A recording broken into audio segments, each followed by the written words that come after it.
grâce et la faveur de Dieu soient sur vous. Que Dieu bénisse sa parole dans vos cœurs et qu'il protège notre cher pays. Au nom suprême de Jésus-Christ. Amen. Soyez les bienvenus à 5 minutes avec le prophète. Aujourd'hui, nous allons terminer notre thème sur le prix de mes semences. Je rappelle que nous avons enseigné que nous sommes le résultat des semences que nous mettons en terre. La semence, c'est bien évidemment nos actions, nos principes. Et aujourd'hui, depuis la semaine dernière, nous sommes en train de voir les différents types de semences qui peuvent modifier la vie d'un homme. Notre verset de base, Galates chapitre 6, le verset 7.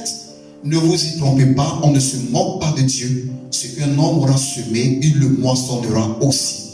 Nous allons voir après les paroles. Nous avons dit que le premier type de semence qui modifie la vie d'une personne, ce sont ses paroles. Apprenez à dire des paroles qui sont hautement prophétiques, hautement positives. Le deuxième type de semence, c'est nos offrandes. Psaume chapitre 20, verset 3. La Bible enseigne que le nom de l'Éternel te protège. Que le Dieu de Jacob te vienne en secours. Que le Sion, il te soutienne. Mais qu'il se souvienne de toutes tes offrandes et qu'il agrée tes holocaustes. Je veux donner un message à celui qui m'écoute. Ne fermez jamais vos mains quand il s'agit d'aider l'œuvre de Dieu.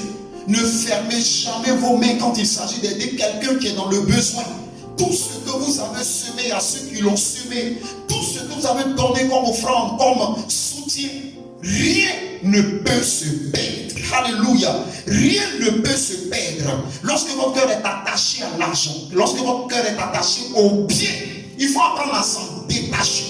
Et lorsque vous voyez une personne qui aime offrir, je vous assure, les offrandes sont une semence qui ne se perd jamais. Et la Bible enseigne que Dieu se souviendra de ce que tu as offert. Je prie que cela soit ton partage maintenant, au nom suprême de Jésus. Que Dieu t'accorde la grâce de récupérer par sa faveur tout ce que tu as offert, que ce soit dans sa maison ou à une personne qui était dans le besoin, au nom de Jésus-Christ. Le troisième type de semence, ce sont les actes de compassion. Actes chapitre 9, verset 36. Voyez-vous, les chrétiens pensent que la vie chrétienne se résume au spirituel. La prière, le jeûne, c'est très bon. Mais écoutez, la vie chrétienne est quoi sans ces actes de compassion? Dans Actes chapitre 9, verset 36, la Bible nous parle de l'histoire d'une dame qui s'appelait Tabitha. Vous connaissez son histoire. La Bible dit que lorsqu'elle est décédée, les personnes qui étaient veuves sont venues autour d'elle et ont commencé à pleurer.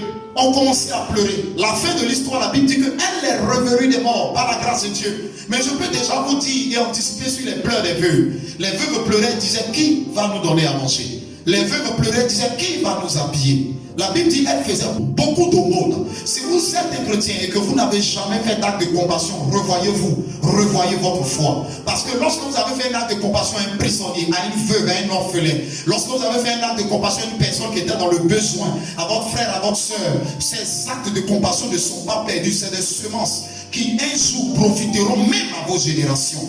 Que Dieu bénisse toutes les personnes qui font des actes de compassion. Le quatrième type de semence, c'est vos pensées.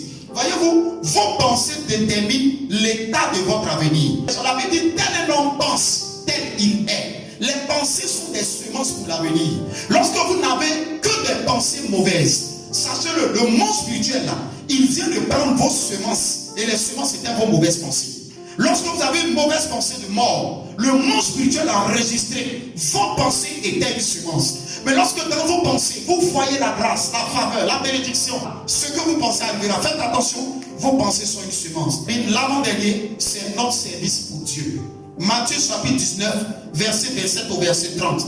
Lorsque vous allez lire ce passage, vous allez vous rendre compte que Dieu, toutes les fois où vous le servez, Dieu pense à vous. Toutes les fois où vous êtes venu dans sa maison pour balayer, pour chanter, Dieu va penser à vous. C'est une semence. Toutes les fois où vous avez pris la peine de servir Dieu tel qu'il le veut, c'est une semence. Je crois que ce que je suis en train de faire actuellement, en train de vous parler de l'évangile, c'est une semence. C'est des choses qui vont porter. Si vous voulez que cette semence porte, commencez à servir Dieu. C'est une forme de semence.